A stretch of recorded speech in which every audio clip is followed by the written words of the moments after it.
dismembered limbs, exploding eyeballs, and one very uncomfortable torture scene. How these movies managed to avoid an R rating is anyone's guess.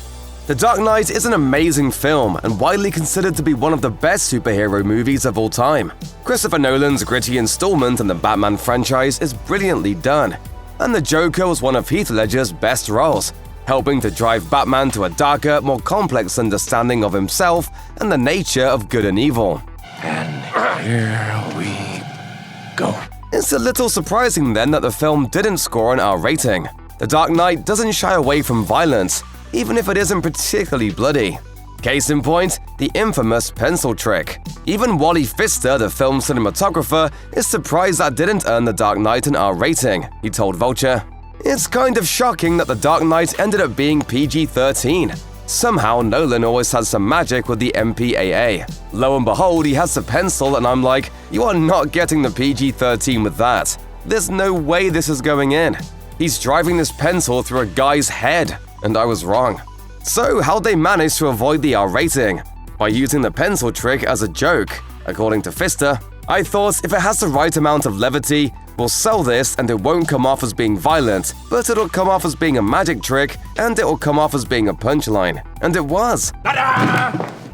Taken, a 2008 action thriller starring Liam Neeson, was a box office star that earned over $226 million worldwide, launched countless internet memes, and firmly ingrained itself in popular culture. It might seem as though the film will be prime R-rated material, but it actually managed to pull in a PG-13 rating. Taken could have easily been rated R. It has shocking violence, including an alarming torture scene that had to be heavily edited for the PG-13 version. Wake up! I need you to be focused. The extended harder cut features even more graphic violence in this scene. Neeson's Brian Mills stabs a man with 2 metal nails so he can electrocute him. Taken also deals with human trafficking, showing moments of hard drug use and implied sexual assault with several female characters. Realistic and extreme portrayals of violence are not acceptable in the MPAA PG-13 rating.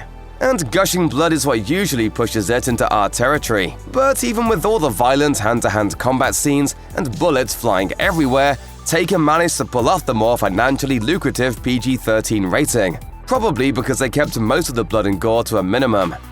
The found-footage horror genre has always been compelling. Who doesn't love a freaky dash of realism in their scary movie? Cloverfield, the first in a multi-film franchise, premiered in 2008.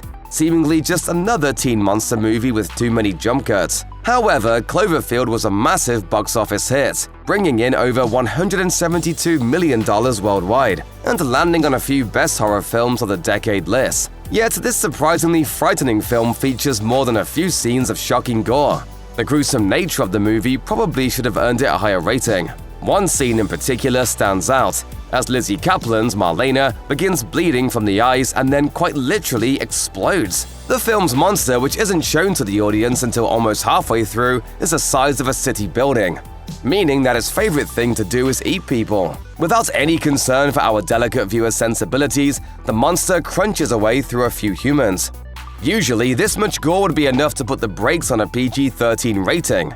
However, producer J.J. Abrams somehow managed to keep the teen-friendly rating.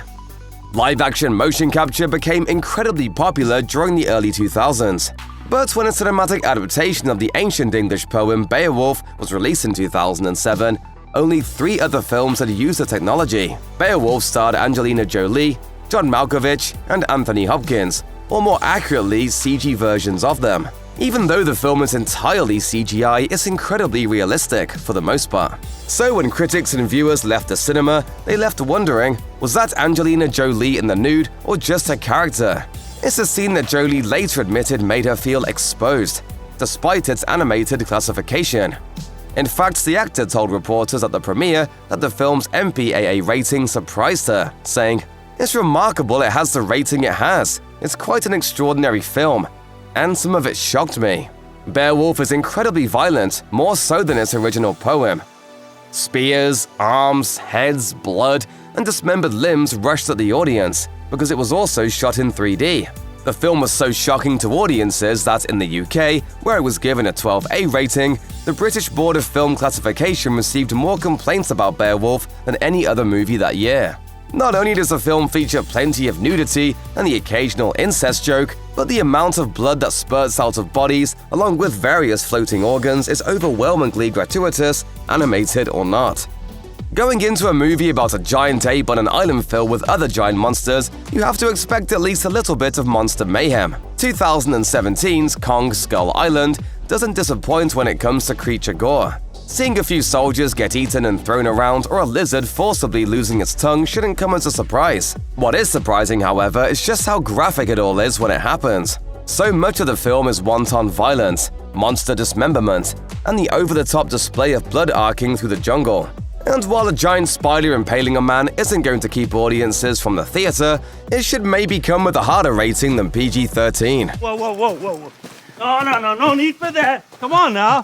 For director Jordan Vogt Roberts, however, the violence in the film makes sense. He cited Apocalypse Now as one of his main influences, while also packing Skull Island full of not-so-subtle references to other Vietnam classics. Regardless, the sight of a man's arm being ripped off usually remains in rated R territory. Maybe it's his borderline cartoonishness that gives Kong Skull Island a pass.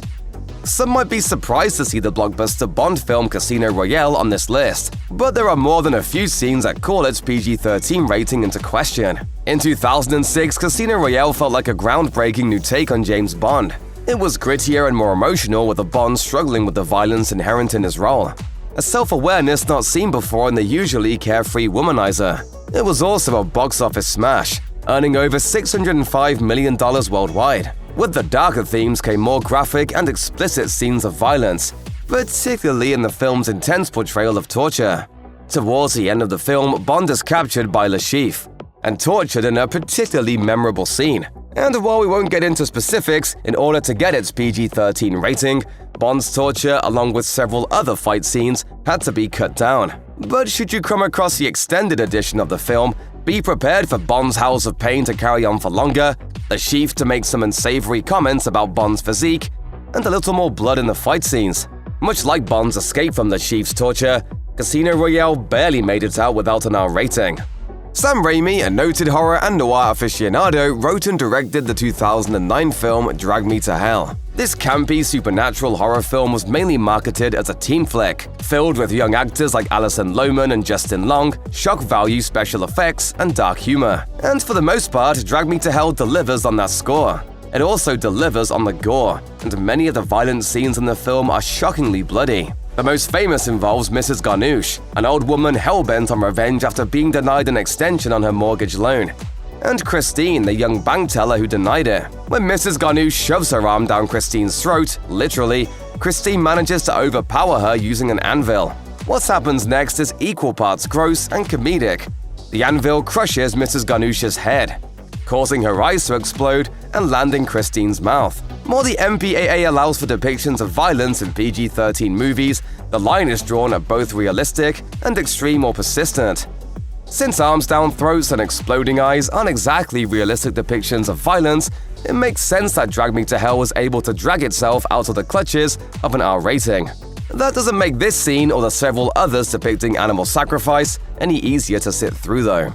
No, of course not.